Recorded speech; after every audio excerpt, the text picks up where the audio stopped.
राधे राधे दोस्तों, मेरा नाम है योगेश और आज हम रिव्यू करने वाले हैं इंडिया की सबसे ट्रस्टेबल स्कूटी एक्टिवा 6G के बारे में। ये मेरी पर्सनल स्कूटी है और आज मैं आपको रियल लाइफ एक्सपीरियंस शेयर करने वाला हूँ। 2 साल हो गए मेरे को इसको रखते हुए, तो रियल लाइफ एक्सपीरियंस पूरा हो जाता है कि ये क्या माइलेज देती है, क्या कम्फर्ट है, क्या मेंटेनेंस है, प्लस रिलायबिलिटी कितनी है इसके अंदर। तो वीडियो को स्टार्ट करते हैं, लेट्स स्टार्ट।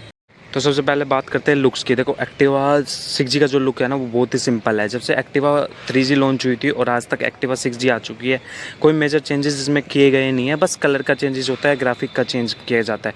तो लेट्स स्टार्ट करते हैं सबसे पहले फ्रंट में जो ये है ना बेस मॉडल है, तो इसके फ्रंट में जो दिया गया है ना ये हेलोजन बल्ब है। सेकंड, मेरे को पर्टिकुलर ये लगता है अगर इसमें भी अगर ये हेलोजन LED बल्ब दे देते हेलोजन की तरह तो और बेटर हो सकता था, बट ये बेस मॉडल है तो इन्होंने हेलोजन ही दिया है इसके अंदर। इसमें थोड़ा सा क्रोम का यूज़ किया गया है यहाँ पे पर दोनों साइड, प्लस इसका जो ये वाला मुर्गार्ड है ना फ्रंट वाला, ये इसका मेटल का है जो जिसकी वजह से ये बहुत जल्दी जर भी खा जाता है। देखो मैं दिखा भी सकता हूँ, अभी इसको 2 ही साल हुए हैं, अभी ये जर खाना स्टार्ट हो चुका है। इसके अंदर अप एंड डाउन वाले सोकर्स मिल जाते हैं जो बाइक वाला फील दिलाते हैं और काफ़ी कंफर्टेबल है ये चलाने में भी। अब आ जाते हैं साइड लुक पे। साइड लुक में बात करते हैं तो देखो कोई मेजर चेंजेस नहीं मिलेगा आपको इसमें। एक्टिवा 6G की भी बैचिंग नहीं है क्योंकि ये बेस मॉडल है। ये भी एक बहुत बड़ा गैप है कि आपने इसके अंदर 6G की बैचिंग तक नहीं दे रखी बेस मॉडल है। तो यहाँ पे प्लास्टिक का यूज़ किया गया है। ये प्लास्टिक है ना काफ़ी हार्ड है और ये समय के साथ है ना वाइट पड़ जाता है। या अभी इसको 2 साल हुए, आप देख सकते हो ये वाइट पड़ना स्टार्ट हो चुका है। पर्टिकुलर यहाँ पे एक्टिवा की बैचिंग की गई है क्रोम से। मैं वो फेयर बोलूँगा कि यहाँ पे अगर 6G की बैचिंग कर देते तो काफ़ी अच्छा लगता, बट बेस मॉडल है तो इन्होंने कुछ भी नहीं दिया इसके। अब आ जाते हैं बैक पे। देखो बैक पे ना पर्सनली मेरे को एक्टिवा जो लाइट है ना वो बैक से ही अच्छी लगती है। ये इसको थोड़ा सा वो करवा दो, थोड़ी सी इस पर टेपिंग करवा दो, उसके बाद ये एक अलग ही क्लियर लुक निकाल के देती है आपको रात के समय में। ये तो होगी लुक की बात। अब करते हैं कंफर्ट की बात। कंफर्ट में आपको सिटिंग पोजीशन जो एक्टिवा का है ये काफ़ी अच्छा मिलता है क्योंकि काफ़ी वाइड बहुत बड़ी सीट हो जाती है। ये 2 बंदे इस पे आराम से बैठ सकते हैं। प्लस इसकी जो सस्पेंशन का ट्यूनिंग की गई है ना इस बार एक्टिवा 6G में वो बहुत बेहतर कर दी गई है। बस एक चीज़ की बहुत कमी महसूस होती है, जो इसका हैंडल पोजीशन है वो काफ़ी ऊँचा है जिसकी वजह से हाथों के नेक में बहुत दर्द हो जाता है ज़्यादा लॉन्ग राइड पर करने पर। बाकी डेली यूजेज़ में और सिटी यूजेज़ में काफ़ी बेहतरीन यूज़ होता है इसका एक्टिवा 6G का। प्लस आप है ना इसमें क्या है ना स्पेस का भी एक अच्छा यूज़ कर सकते हो। जैसे एक्टिवा 6G का आप डिग्गी का स्पेस देखो ये भी बेहतर है। यहाँ पे एक हेलमेट ही आ सकता है और साइड जो प्रोफाइल है ना इसकी यहाँ पे आप एक अच्छा सिलेंडर भी आ सकता है। प्लस जो पहले एक्टिवा 5G आई थी, 4G आई थी, 3G आई थी, उसमें यहाँ पे जो यूज़ किया गया था ना वो उसका लोहे का यूज़ किया गया था जिसकी वजह से वो बहुत जल्दी जर खा जाता था। जो मेरी पहले वाली एक्टिवा थी उसमें था और वो बहुत ज़्यादा जर खा गया था। अब की जो है ना इसके अंदर दिया गया प्लास्टिक का। देखो अब भी पानी भरा हुआ तो कोई प्रॉब्लम नहीं है।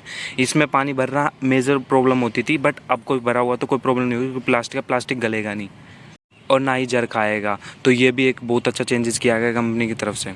अब बात करते हैं इंजन के बारे में। जो एक्टिवा 6G के अंदर इंजन दिया गया है वो दिया गया है आपको 109.19 सीसी का एयर कूल्ड इंजन है जो प्रोड्यूस करके देता है आपको 8 bhp की पावर प्रोड्यूस करके देता। काफ़ी छोटा इंजन है मैंने माना क्योंकि ये आपकी बेसिक नीड्स को पूरी करने के लिए बनाया गया है। जैसे ग्रोसरी का सामान लेके आना हो, किसी को स्कूल से लेके आना हो, अगर आप इससे लॉन्ग ड्राइव करते हो जैसे हाईवे पे लेकर निकलोगे तो आपको लगेगा कि आप एक अंडर पावर्ड व्हीकल चला रहे हो, क्योंकि आप जैसे ही ओवरटेक करने की कोशिश करोगे तो आप वाला कॉन्फिडेंस नहीं होगा कि जैसे आप ओवरटेक करने की कोशिश करोगे आपको कॉन्फिडेंस बिल्कुल भी नहीं आएगा इस व्हीकल में। आपको लगेगा ही कि आप एक अंडर पावर्ड व्हीकल चला रहे हो।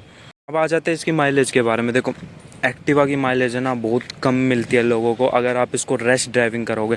अगर आप इसको 60-70 से ऊपर ड्राइव करोगे तो आपको ये माइलेज बिल्कुल नहीं देगी। आप मान लो या आप अगर 60-70 से ऊपर माइलेज ड्राइव करोगे तो आपको 30 की भी माइलेज नहीं देगी ये अगर आप इसको स्मूथली चलाओगे, क्योंकि ये बेसिकली बनाई गई है आपकी बेसिक नीड्स को पूरा करने के लिए। तो आप जैसे ही इसको 50-40 की स्पीड में ड्राइव करोगे तो आराम से आपको ये 40-45 की माइलेज प्रोवाइड करवा सकती है। आ जाते हैं इसके मेंटेनेंस के बारे में। देखो मेरी जितनी भी एक्टिवा की सर्विस हुई है ना वो सारी एजेंसी में हुई है। मैंने सारी सर्विस सेंटर में करवाई है और अब जो इसकी सर्विस हो रही है ना वो 2 बार से पेड सर्विस हो रही है। तो मैं आपको एग्जैक्ट बता सकता हूँ कि इसकी सर्विस कितने में होती है। देखो पेड सर्विस जो है ना एक्टिवा की वो 2000 तो जाएगी। ये एक आम इंसान के लिए बहुत हैवी हो जाती है, जबकि कोई पार्ट चेंज नहीं होता। अगर पार्ट चेंज होगा तो फिर वो ऊपर भी जा सकती है। तो ये एक मेजर डिसएडवांटेज है एक्टिवा 6G का कि आपकी जो आफ्टर सो कॉस्ट है वो बहुत ज़्यादा बढ़ जाती है एक्टिवा 6G में। प्लस अगर आप बाहर से इसकी सर्विस करवाते हो तो आपको बहुत सस्ती पड़ेगी, बट आपके जो लोकल मिस्त्री होते हैं वो 6G को आप प्रेफर ही नहीं करते, क्योंकि BS6 है। BS6 का इंजन की सर्विस करना हर मिस्त्री के काबिल नहीं है, क्योंकि मैंने भी करवा के देखी है। वो पहले पूछ लेते हैं कि BS6 है, तो BS6 की वो मना ही कर देते हैं कि हम लोग सर्विस कर नहीं कर पाएंगे, तो आपको एजेंसी में करवानी पड़ेगी। तो एजेंसी में आपको सर्विस कॉस्ट ज़्यादा पड़ेगी। ये बहुत बड़ा डिसएडवांटेज है इस बाइक स्कूटी का। अब बात करते हैं इसके आफ्टर रीसेल वैल्यू के बारे में। देखो, अगर आप एक जुपिटर खरीदते हो और एक्टिवा खरीदते हो, तो मैं आपको है ना आँख बंद करके बता सकता हूँ कि एक्टिवा की रीसेल वैल्यू जुपिटर से बहुत ज़्यादा है, क्योंकि ब्रांड वैल्यू जो है ना एक्टिवा की, वो जुपिटर से काफ़ी ऊंची जा चुकी है। तो रीसेल वैल्यू में भी आपको कहीं निराश नहीं होने देगी ये भाई स्कूटी। तो आप भी एक ऐसा व्हीकल ढूंढ रहे हो जो आपके लिए रिलायबल हो, आपकी बेसिक नीड्स को पूरा करे और एक अच्छी माइलेज प्रोवाइड करे, तो आप एक्टिवा 6G की तरफ जा सकते हो। थैंक यू गाइज़ यहाँ तक वीडियो देखने के लिए। अगर आपको वीडियोस अच्छी लगी हो तो लाइक करें, शेयर करें, कमेंट करके ज़रूर बताएं कि आपकी एक्टिवा कितना माइलेज देती है और क्या परफॉर्मेंस देती है। Thank you guys, bye.